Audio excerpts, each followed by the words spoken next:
Hello, Swivelheads. It's Greg Allison with Green Griggs coming to you live here in the wee hours of the 7th of May, 2025. Hope we're all alive. Guys, we may be on the precipice of something really catastrophic. As you may, probably everybody's heard by now about India's attack on Pakistan. Yes, India has retaliated. But the details are somewhat foggy. There's a lot of what is apparently misinformation going out on the news sources, especially from Pakistan and from China, about this attack, at least according to the Indian sources. So, what do we know? According to the Indian sources, this Operation Sindoor occurred and was launched at 1:44 a.m. yesterday morning at Indian Standard Time. They attacked, according to their sources, nine terrorist camps inside of Pakistan. Now, five of those were inside of the Pakistani held Kashmir area, and four of them were inside of deep inside of Pakistan itself. Well, they say deep, but they meant within the territory that everybody, both sides agreed to is Pakistan. You got to remember, they both claim the entirety of the Kashmir region. Pakistan has about half of it, and India has about half of it. So five of the attacks occurred once again in the Pakistani held area of Kashmir, and four of them occurred in the region of Pakistan itself. They were all very close to the line of actual control, therefore close to the border regions. So now what India maintains is that they did not, with their air force nor their forces, enter into Pakistani territory, that their planes, their troops, nothing crossed the line. In fact, what is believed at this point, and it's not been clarified yet, but what is believed is that they actually sent over drones, with, loitering drones and loitering munitions that were dropped, but they were all reportedly dropped with precision on terrorist targets only. They make the point that they did not attack civilians in Pakistan, although, what would you call the terrorists? I don't know. They make the point that they did not attack uh, Pakistani military vehicles, that it was entirely an attack on the terrorist groups. As the Indian sources themselves stated it, they claim that the attack was focused, it was measured, and was non-escalatory. Now, that's what India says. Again, focused, measured, and non-escalatory. Well, the last one is still up to be judged because, attacking just the terrorist groups, I guess they had the hope with precision strikes, not entering the Pakistani territory, that it might not escalate too much. However, Pakistan, is from a machismo culture, and they have said it was the Pakistani prime minister has said this is an act of war, and we will respond. So the shoe is now on the Pakistani foot.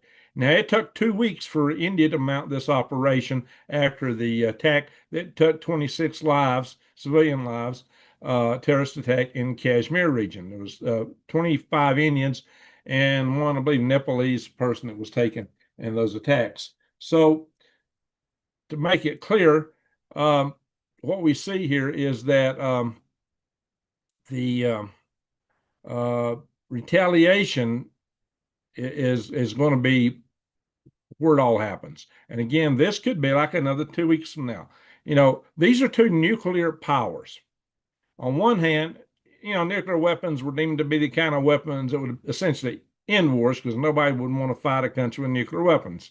We live in a day and age where people don't regard that anymore. Just look at all the talk of attacking Russia. Back 30 years ago, that would have been undreamed of. But that's where we are today. We are in a world where United States and China are looking at potential war, where India and Pakistan are already heading toward war or in war already. Got to bear in mind, this attack was a response to the largest terrorist attack on India since 2011, but this was their biggest attack on Pakistan since the Pakistani war in 1971. So this was a major attack. But then again, it's supposedly, according to Indian sources, uh, focused, measured, and non-escalatory. Now, how will Pakistan judge that? Well, that's not what they're saying. Like I said, the prime minister said it was an act of war and that they will respond in kind. Now, what do they mean? Let's hope that their response, if any, will also be measured and somehow cooler heads will prevail, that time will work out. But if this thing continues to escalate, uh, it could go nuclear. We got two nuclear countries at war. And a nuclear war anywhere in the world today is going to be a horrendous thing. We will feel the impact here in our pocketbooks, if nothing else. And there are those that claim that once you set off, the number of weapons they've got at their disposal, or a fair fraction of them, that we could see climate impacts. No, we had more weapons than that set off during our testing program. We set off nuclear weapons in the back in the 50, 40, late 40s and 50s and early 60s. Atmospheric test in the Marshall Islands and other places. But I got to admit that those tests weren't over cities. They were, Russians did theirs in the tundra, the French and us carried ours out on, islands. There weren't entire, big cities burning up. The claim for the soot in the atmosphere that would change the climate is supposedly based on the burning of cities. So what would happen? Well, one side claims, basically like a nuclear winter, and the other side says, nothing will happen. Well, we don't know for a fact. We hope not to find out, but there is a chance that we may find out all too soon. So, yeah, Leslie, Lord be with us. Amen to that. I'll read the comments here in a minute. We've got, I did not send, I need kind of, sometimes I notify a few people that I'm going to go live. I just didn't have time. It's late. I don't really have time to this. I got an early meeting in the morning. I got to get up. I'm tired. I got a lot of things I need to do. It's been very difficult for me to do videos lately. I get up some mornings, like, 4 o'clock in the morning. That's time I used to go to bed. So I'm being challenged on many fronts right now, guys. So bear with me while I try to work through this. It's going to be hard for me to get videos out like I used to for a little bit. And I also got to find some way to get my taxes down. I'm still looking for my receipts for 2 years. I've gone through almost everything I've got, and somehow I'm not finding those like a lot of other things. So that could impact me real hard. All righty, guys. So here's the bottom line. The Pakistanis are claiming they shot down Indian jets. Now, the Indians have come back with each photo put out by the Pakistan. And China also made these claims on the Chinese news media sources. And India came back and refuted each one of these claims and pointed to previous crashes, one dating back several years ago, that they claimed that this was that, and this was that, and this was the other, and they claimed that all those are false accounts. Could be. If that's the case, then but that's what you expect. Anytime a country gets hit, they want to have some bragging rights, so they'll make certain claims. They also claim that they shot in and destroyed a Indian military command and blah, blah, blah, blah. And India said that has not happened. So they claim there's been no retaliation. They claim how would they have shot down Indian jets when even Pakistan had reportedly admitted that Indian jets did not enter into their territory? I don't know, guys. So I'm kind of leaning toward the Indian sources being correct this time, although, both sides would tend to paint, things, favorable to their agenda, their propaganda. But in this case, I'm leaning toward, I'm more trusting the Indian side at this point in time. So you got to remember now, why did China, and it's interesting, why did China come out and make claims? Well, China is now aligned with Pakistan. Pakistan used to be our ally for a long time. And I think this whole thing over the Al Qaeda, over Osama bin Laden, and just a lot of the history's gone down since. It's kind of muddied the water with that. So there's a lot to be asked. How you doing, Pyramid 7? There's a lot of questions to be asked about all this. Many, many, many questions. So we've got to be very aware right now, folks. It is time to prepare like you never have. this whole thing where India leans toward Pakistan. Uh, Now, Pakistan leans toward China, and India is now leaning more toward the United States. But India still has strong ties with Russia too, bear in mind. But India's definitely not getting along too good with China. They've had their own tensions at their own borders, and a lot of Indian military focus is both on Pakistan and China. So China is a long-term threat to most of the entire world, although they may self-implode over these tariffs. The other news is that the Chinese had been reporting all kind of economic data, and suddenly they stopped reporting it, which kind of suggests that their economic situation at home is far more dire than what we're being led to believe. And it's also reported there's protests and riots, according to some sources, going on in China, and it could get a lot worse. So it could be that the CCP itself is a threat over the situations. Now, I understand that suddenly the Chinese are interested in negotiating a bit with the Trump administration. We'll see how that goes. I don't know. But this whole thing with the Chinese tensions with the Philippines and Taiwan and China, and Japan are all adding up. I don't read it. I'm not reading the script. I'm not bringing up any articles or nothing today, guys. I'm just talking off the cuff. And it's very late, so if I'm getting my tang tangled, my words crossed, just bear with me a little bit. Um, I've got to get up real early. It's been a long day for me. I got up real early this morning. Hey, Kim Possible, how you doing? Good to see you. You're at work. Very good for you. All right, I will check my PayPal account shortly since you're in the house. Ah, excuse me, folks. Um, and some other news, you may have heard that Catherine Austin Fitts, I believe is her name, was on the Joe Rogan show making claims of something on the order of $21 trillion having been spent building uh, underground bases for the America's elite to hide out in. Now, she also later claimed that space aliens helped them build them. So that cast some shadow of dispersion on what she said. But that was probably intentional. That was probably thrown out there just to, you know how it is. The elites have to tell you what they're doing, but that don't mean they can't throw dispersions to throw a twist on it to make it unbelievable. But they claim they had something like 170 underground bases hidden across the United States, and they're interconnected with the transportation system underneath. Now, that sounds pretty incredible, and I really don't think it was probably uh, $21 trillion. That would be extremely hard to hide. However, because that's bigger than a national budget, although it supposedly was taking place over several years, but that's still a huge amount of money. But the idea that they have bases, look, we've seen videos where people have actually driven into them and driven along and seen miles and miles of just like trucks, semi trucks running back and forth, and just all kind of facilities underground. There's been some video released of that tune.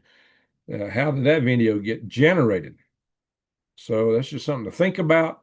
It may be why suddenly the elites are suddenly kind of passe. They don't care so much in these days whether we have a nuclear war or not. And we're considered the deplorables up here on the surface.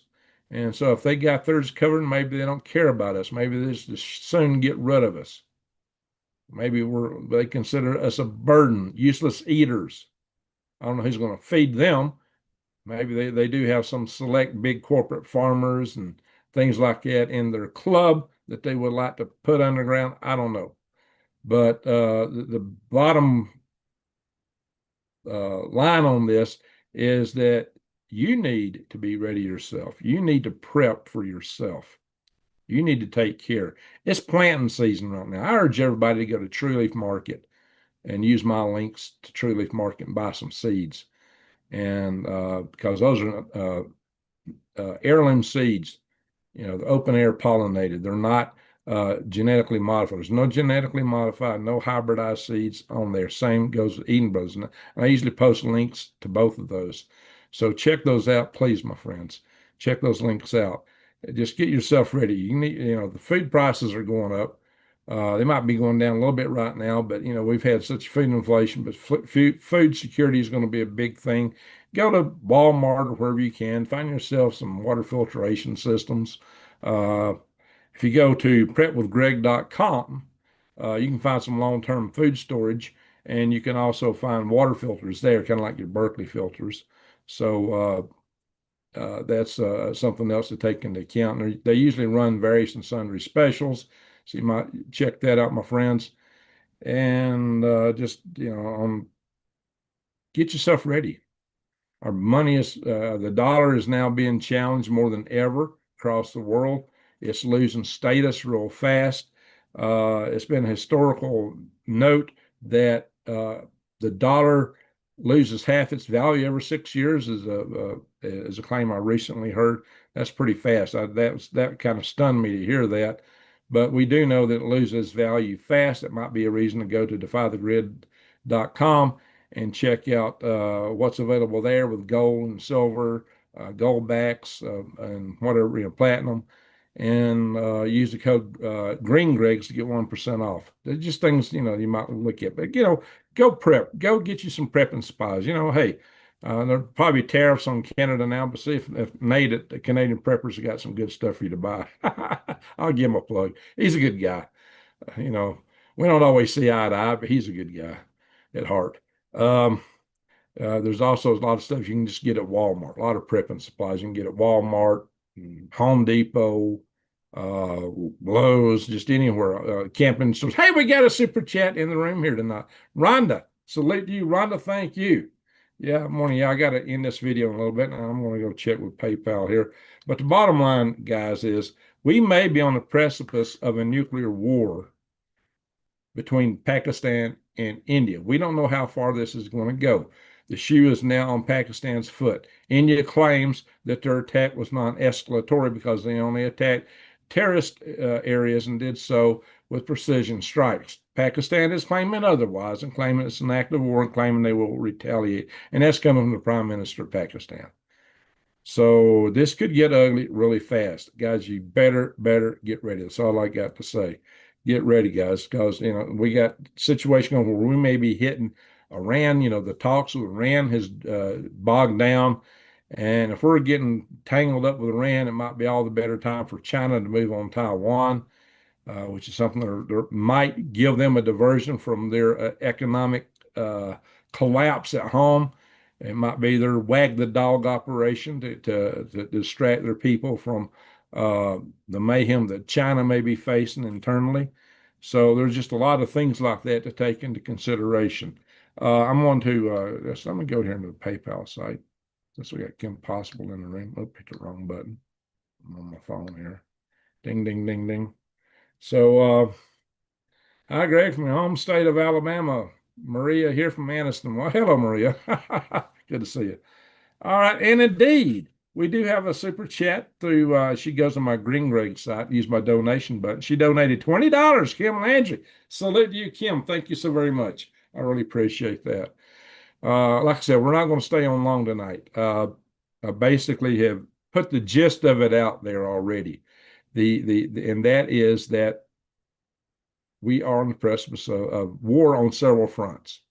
This thing, we're not seeing any good outcome in Europe between Russia and Ukraine. Donald Trump's original strategy, hey, we'll just withhold the money from Ukraine and won't have any choice but to go to the table. And we'll put to them, hey, they got to surrender the territories held by Russia, so Russia would agree to it. But European countries got involved. They started funneling money directly to Ukraine and talked about putting their troops in Ukraine, which is the whole reason that Russia invaded in the first place. They didn't want NATO forces in Ukraine. They didn't want Ukraine being part of NATO for their own psychological defense strategy. And so this is the crux of what's going on there. And this is why Putin's not agreed to it. Now, here's one thing to bear in mind. They're about to have that big Victory Day parade in Moscow. And Russia wanted to have a 2 or 3 day ceasefire, and Ukraine wouldn't agree to it. And Ukraine's been hitting Moscow with drones. There are dignitaries from many countries going to this event. Well, Ukraine decided the Ukraine says we can ensure the safety of these foreign dignitaries in Moscow. Is Ukraine planning to hit the parade? If they do, that will really probably cause the Russians to go nuts. They will probably hit Ukraine with everything they got. Um, that would not be a good move on the side of Ukraine, and plus it would invite international condemnation, given all the dignitaries that will be there. But I don't know what Ukraine's got up their sleeve. That's just crazy talk from Vladimir Zelensky. So I hope he don't hit the parade. But who knows? Who knows? He may say, "Wow, they got all the leadership there. They got they got a lot of military resources there." I'm sure he's tempted. Let's hope he don't bite on that temptation because that would be an escalation that I don't think Ukraine would want to see, especially the condemnation from the rest of the world. So that would, who knows? Who knows, my friends? Who knows? All bets are off now. The war in Europe apparently is just going to rage on.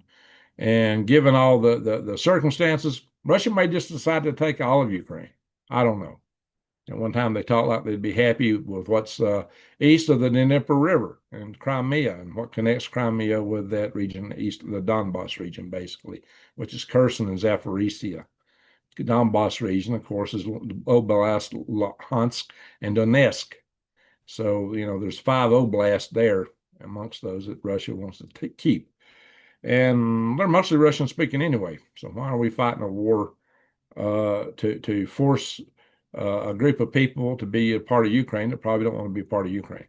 Why are we risking our entire existence over that? So Trump is talking about pulling away, and I hope he does, but I'm not sure. He's still now they got this mineral deal, and the mineral deal kind of puts us with a dog in the hunt. Maybe we shouldn't have had this mineral deal in the first place. It kind of ties us in. And honestly, I don't think Ukraine's got that much to offer, to be quite honest about minerals. So that's all a dubious thing in my humble opinion, but it is what it is. We'll see where it goes. This whole business with Iran, I should probably do a whole nother video on that topic. Oh yeah, the Houthis. Supposedly we've got a ceasefire with the Houthis, but the Houthis are claiming they're still going to keep firing at Israel. But they're not going to fire at our ships in the Red Sea, or maybe anything other than Israeli. We'll have to see how long that holds. But um, yeah, we're the Israelis hit the Houthis really hard. They blew up a port city and a lot of other facilities there. Now, there's a lot of facilities in Iran right now exploding after their port went off. You might remember a couple summers back, there were something like 27, I believe, facilities in Iran that just suddenly exploded or caught fire. There's a lot of industrial facilities in China going up in fire and blazes right now. That's believed to be happening due to internal discontent uh, with their industries there. So that's a whole nother story. A lot to report on. There's a lot going on right now. I apologize for not having the time to bring it to you like I usually do.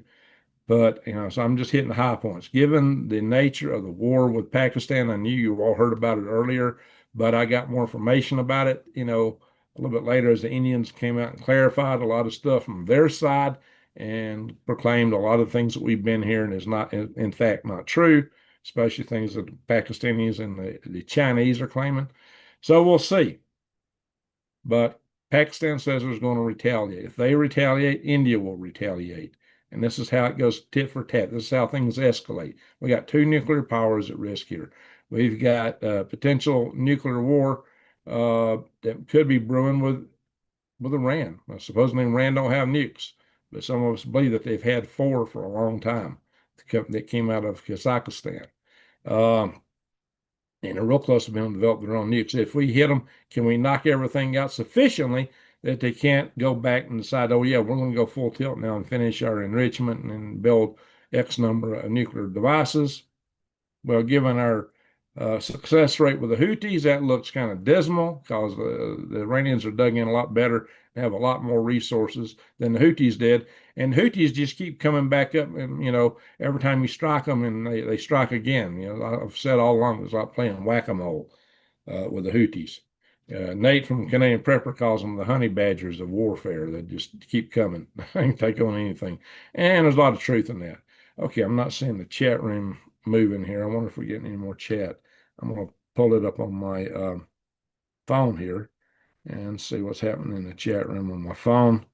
La, la, la, la, la. Give me a second. So let's see if I got more chat than what I'm seeing here. No, it's pretty much the same spot.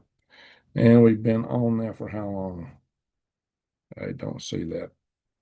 25 minutes. Okay, good. So good. I can read through the chat real quick. Um, Fazioli, hello. Bo Bogington Thunderwood. Hope I said it correct. How did you, Captain Trips, Sasquatch Moon? How you doing, Wendy? Let's see. We got John Edwards, Pyramid 7. Did India cut off water? Yeah, India did. That's true. India did cut off the water supply. Well, not 100%. They ended the treaty. If they totally cut off the water, they would they would be flooding on their end of the dams. However, they did release some. You cut it off, sometimes you got to release some. They released some, and it created flooding in Pakistan. And that reportedly took a bunch of lives. That could be equated as an act of war itself, and it had civilian impacts. So there may be two reasons that Pakistan would want to respond. So this idea that Pakistan won't respond is, I think, a little bit hopeful, maybe a little bit too hopeful. Tornado Sunflower. Now, that's an interesting name. How you doing? God bless you. And the real recalcitrant. I hope I said that right. Number one. Leslie, how you doing? And let's see. Land Worker Garden of Soul. How you doing? Love is Beautiful, 1910. Hi, Greg, from your home state of Alabama. Oh, yeah, Anniston. All right, very good. I think I saw that comment earlier. Celia, Vape King says, I'm five beside. Sasquatch Moon says, thank you for the update. Stay productive. But yeah, I got to hit the hay, guys. I got to get up early. I got a big meeting tomorrow. I got some things I'm trying to work out and run down, and I'm running behind on them. So I really got to get that cracking. Through my day job, I've got, which I do remotely, and I got to start taxes. Still trying to get my water out to my garden. Actually, we just got it out there, but I got to set the garden up. I got to get my tractor fixed. So my ground out there is hard as a brick. I got a plow and a disc harrow. If I can get my tractor going, it needs well, I guess we'll have to buy an electric fuel pump for it because the ones that Kubota used to make for it are not available anymore. So yeah, I got some things to do, my friends. A lot of stuff to do, a little time to do it. So I'm going to have a real busy couple months here coming up. And so you may not hear from me that much, and you wouldn't have denied if it just hadn't been for the gravity of what's going on down. And the gravity is real. Yeah, just because it don't happen tomorrow, the next day, don't mean it won't happen. Look, it took India 2 weeks to respond. If you remember when Israel and Iran were trading some missiles, each return fire took a few weeks too. When you want to, it takes a little bit to plan what you're going to do. Then there's the element of surprise. If you act immediately, you don't have the element of surprise either. Now, Iran, when they did hit Israel, used, I don't think they even had warheads on those missiles. I mean, the explosions were very small. So I think it was a show of force. Let's hope if Pakistan responds, it will similarly be a show of force. And hopefully they will follow their own rules as India claimed they did. And when India claimed their attack was focused, and it was, they claimed it was focused, it was non-escalatory. Let's hope India, excuse me, Pakistan does likewise. So I think we're going to call it a night here. We've been on almost 29 minutes, almost 30 minutes. I think it's a good point to cut off. So I want to thank you, Super Chatters. Thank you, everyone, for watching. Thank you, mods, for all you do. And with that, I'm going to say a happy, hearty Greg out. And to one and all, a good night. Greg out.